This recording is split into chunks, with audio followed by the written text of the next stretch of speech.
So let me tell you the story of how I lost over $7,000 worth of camera gear the day before my wedding. And I didn't just lose it, it was actually stolen. It's been almost a month now, and I just kind of want to go over what happened, some of the mistakes I made leading up to this event, and some of the things I've learned to prevent something like this in the future. Because trust me, you really, really don't want to go through this. So learn from all my mistakes, and let's hope that this never happens to anyone again. Let me give you a little backstory about how this whole event happened.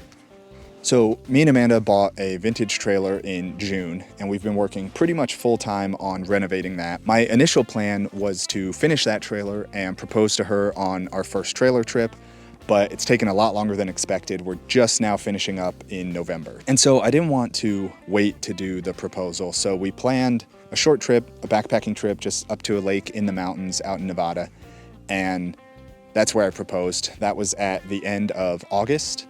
And then we wanted to get married in the fall, but we didn't want to wait a whole year, so we had a very short timeline for planning our wedding. And we always knew we wanted something very small, more of an elopement with a couple of friends and family. So we went back and forth between a few places, eventually settling on Ouray, Colorado, October 6th. On such a short timeline, we looked at some photographers, but of course everyone's booked out with only a month notice. So I kind of settled on the idea of me handling the photography for our own wedding. I'm gonna do a whole video about how I planned and pulled that off. We're super happy with how the photos came out, so I think it was actually a good idea in the end. That's why we had all of our gear with us on this trip. As we headed down to Ouray, Colorado, that first weekend in October, we had multiple camera bags, tons of camera gear with us. We had all our wedding stuff. So just a lot of gear. The truck was very loaded up with stuff. And that kind of leads me into one of the first mistakes I made. I tend to pack in smaller bags, and I kind of keep things compartmentalized. So I had a bag, a small duffel with just all my clothing. I had my camera bag, I had another camera bag, and then I had just some smaller bags that had my everyday items, my notebook, my water bottle, phone, all those sort of things. Having all those different smaller bags to track, like normally it's okay on a smaller trip, but with all the wedding stuff, it was just too much. And I think it was easy to lose track of where a bag was or where a specific thing was. And that's kind of why it took me a little while to notice that my camera bag was missing. So let me kind of walk you through that whole day. I'll tell you exactly what was in that bag and exactly where we're pretty certain now that it disappeared. Quick rundown of our timeline. We left Salt Lake City on Thursday because we had to get all the way to Ouray to the county clerk to get our marriage license Thursday. They weren't open Friday.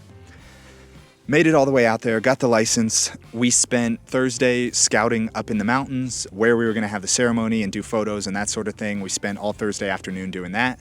And then we went back and we stayed in Montrose, Colorado, which is about an hour from Ouray, outside of the mountains. Friday, we just had a day off. We went to Black Canyon of the Gunnison and just kind of spent the day checking things out and trying to relax a little bit before the wedding.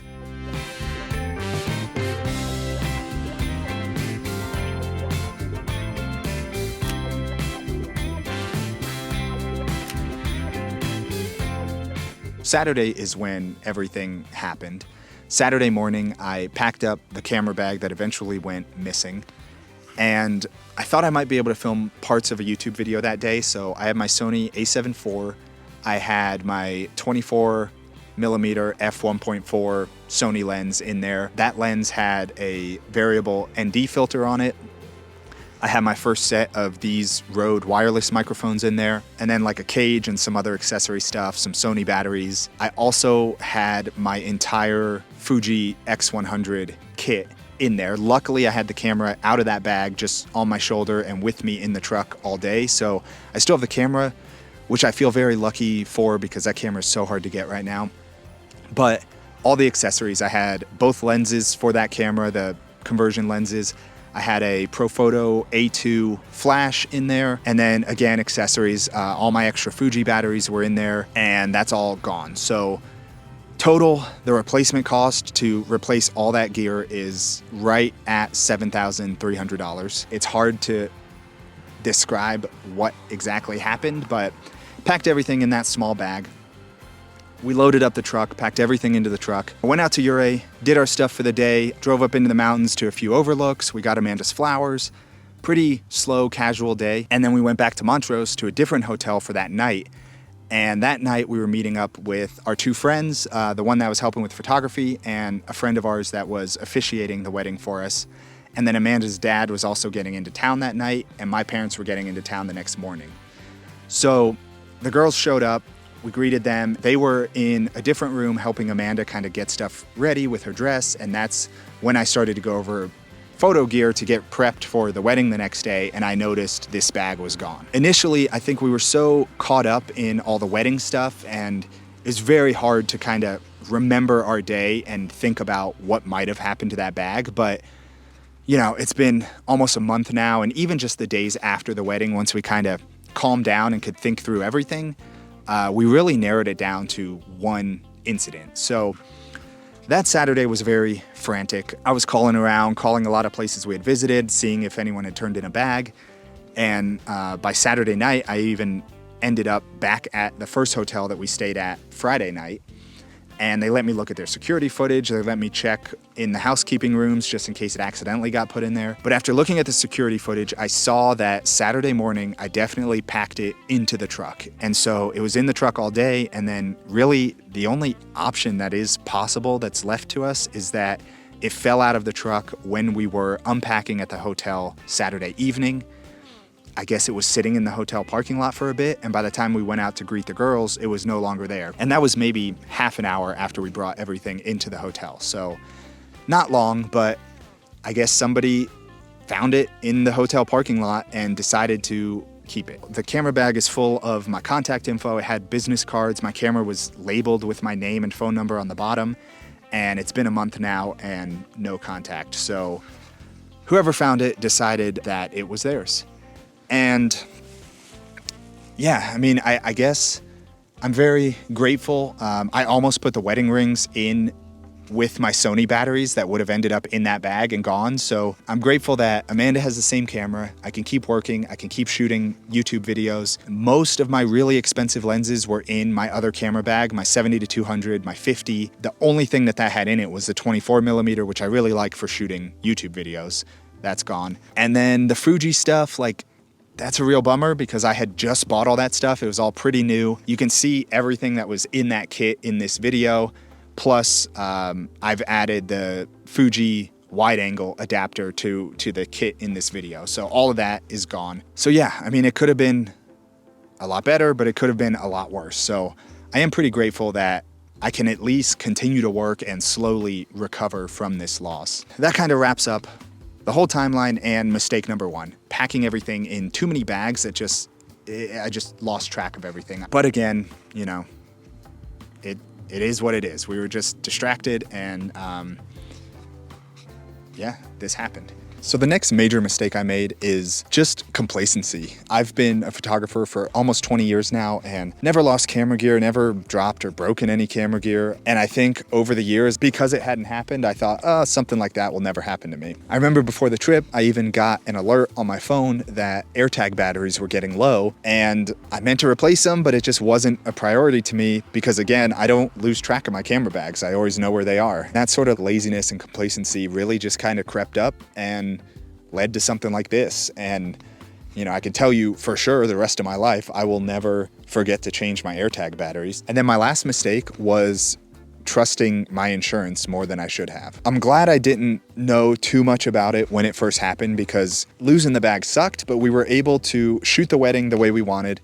I was able to kind of put it on the back burner and just had a really good time with family and friends.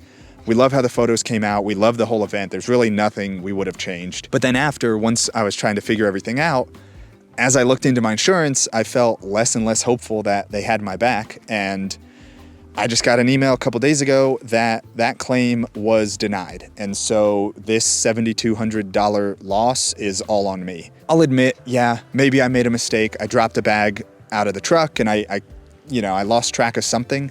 But if your insurance doesn't cover your mistakes, then what's the point of it? So to be transparent, I had PPA, Professional Photographers of America, and they have insurance that's included in their membership. And I really just didn't read enough of the fine print, didn't ask enough questions. So even though I know where my bag was. I know maybe I made a mistake leaving it there, but then the police report even says it's a theft. It has my contact info. You're supposed to make an attempt to return something like that when you find it. Police report says theft from the hotel parking lot, but the insurance ruled that it is a mysterious disappearance, and that's not something they cover, and so that's it. So I'm definitely canceling that membership. I am now moving over to Package Choice by Hill & Usher, which is slightly more expensive, but not by much, and they cover a lot more. Another thing I didn't mention about PPA is that they cover depreciated values on my gear, so even if they agreed to cover this claim, I would be getting a few $100 to replace, my camera and my lens, and I'd still be out more than half because some of that stuff was older and it depreciates at like 25% a year or something like that.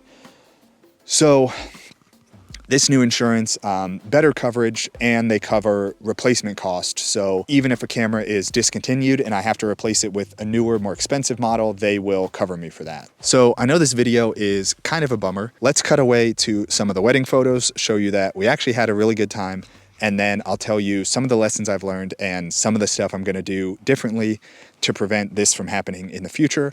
Check these out.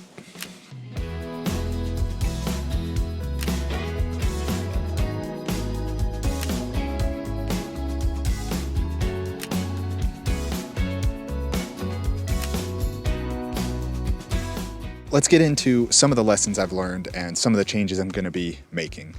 Probably not a big shocker, but they are doing the opposite of my mistakes, right? So I bought some more AirTags, put an AirTag in every camera bag, and then on a lot of the important bags, I'm actually going to be doubling down. So I picked up one of these Defender, this is from Polar Pro, it's the Defender Pro lens cover, and the front of this thing actually has a hidden AirTag compartment in it.